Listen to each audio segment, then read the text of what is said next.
bisa otak berapa tuh harganya. Bahkan sekarang saudara, walaupun orang kaya sekaya apapun, kayaknya nggak berani tuh korban sebagaimana korban Nabi Ibrahim. Kadang-kadang korban 1 sampai 2 kudus. Sampai akhirnya rumah kita merasa Allah. Ya jangankan cuma 1000 kambing, 300 sapi, 300 onta. Kalau saya punya anak satu-satunya, diperintahkan oleh Allah untuk dipotong, saya potong tuh anak saya. Karena posisinya pada saat itu masih belum punya anak. Jadi ngomong agak gampang. Masih miskin, wah kalau saya kaya, mungkin saya bangun semuanya. Posisinya masih miskin, Pak. Kaya beda lagi pikirannya. Diberikan seorang anak oleh Allah Subhanahu wa Ta'ala, oleh ujian datang. Diuji oleh Allah meninggalkan anak dan istrinya di suatu lembah yang tidak ada tanda-tanda kehidupan sama sekali. Dititipkan kepada Allah, Rabbana ini askantu min dzurriyyati wa dzurriyyati lisanin inda baitikal muharram. Dititipkan kepada Allah di suatu lembah yang tidak ada tanda-tanda kehidupan sama sekali, yang disebut dengan lembah Baka. Makanya persiapan seadanya.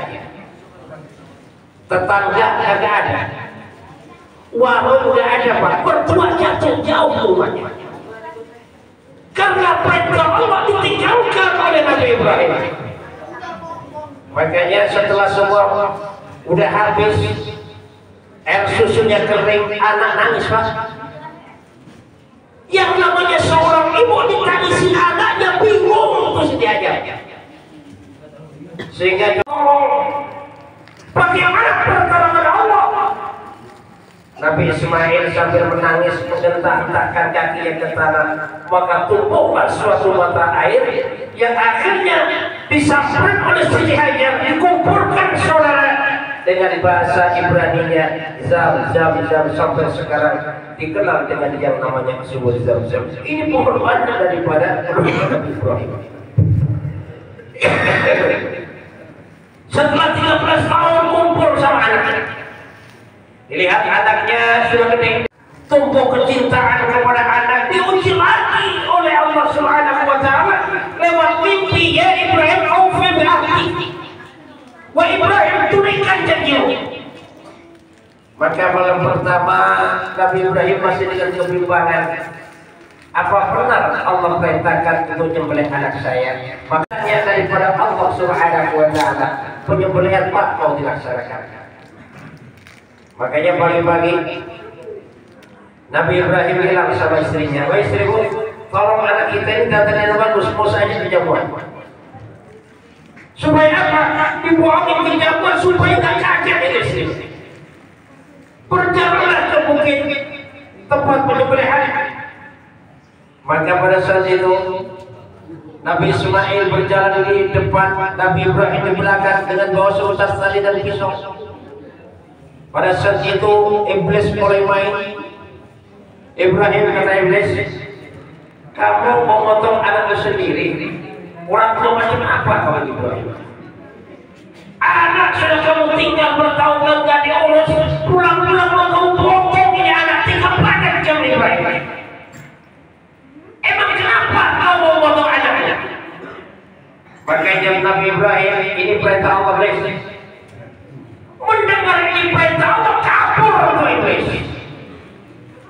Datanglah kepada Siti Hajar dengan harapan yang namanya perempuan baru sudah dirayu, dan perempuan lebih cinta kepada anaknya, dan perempuan lebih yang lain-lain.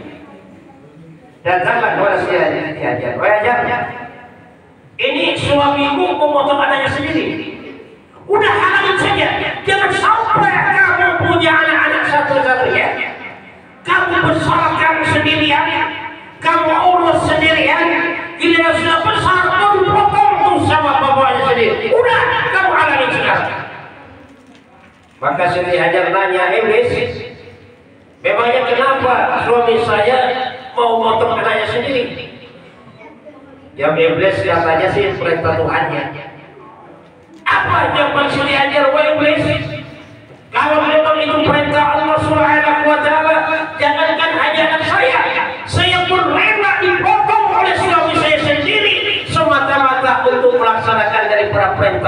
Subhanahu wa taala. Kabur iblis karena enggak umpan menggoda daripada Siti Hajar saudara. Karena kalau sampai bapak lihat saya waktu di malam penyembelihan, bapak cinta dan enggak tega, maka kita gagal melaksanakan perintah Allah Subhanahu wa taala. Penyembelihan dilaksanakan.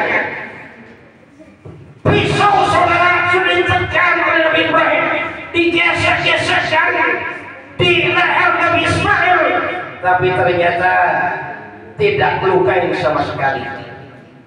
Sampai akhirnya Nabi Ibrahim kalau sudah bingung, Pak, ini udah diasah tajam banget, kenapa ini anak saya kok tidak mempan? Dicobakan tuh ke batu sebelahnya, ternyata batu terbelah. Ke leher Nabi Ismail ternyata nggak tergores sedikit pun. Apa kata Nabi Ismail? Bapak, ayo Pak, laksanakan perintah Allah, Pak. Bapak jangan ragu potong saya, Pak. Ini perintah Allah, Pak. Jangan sampai Bapak gagal melaksanakan daripada perintah Allah Subhanahu wa taala. Penyembelihan terus dilaksanakan, saudara. Coba bagaimana hancurnya perasaan Nabi Ibrahim, hancurnya hati Nabi Ibrahim. Anak satu-satunya, Pak, dipotong sendiri tuh. Ya barangkali kalau pada saat itu punya anak 10, dipotong 1 jual 9 tuh. Ini anak satu-satunya dipotong. Coba bayangkan. Inilah nilai daripada sebuah pengorbanan. Bahwasanya cintanya Allah lebih besar daripada cinta kepada anaknya. Nabi Ibrahim cinta kepada anaknya, tapi lebih cinta kepada Allah Subhanahu wa taala. Anak satu-satunya dipotong, Pak. Nah, kita sekarang kadang-kadang saking sayangnya sama anak, bangunin sholat subuh tidak pernah. Coba bayangkan. Saking sayangnya sama anak, bangunin sholat subuh tidak berani. Anak main semalaman dibiarin. Anak bergaul dengan siapa dibiarin. Giliran sudah terjadi sesuatu yang dia tidak inginkan, saudara, baru pada saat itu sudah menyesal, saudara. Ini ada maksanya tadi, Pak. Kejadiannya zaman sekarang.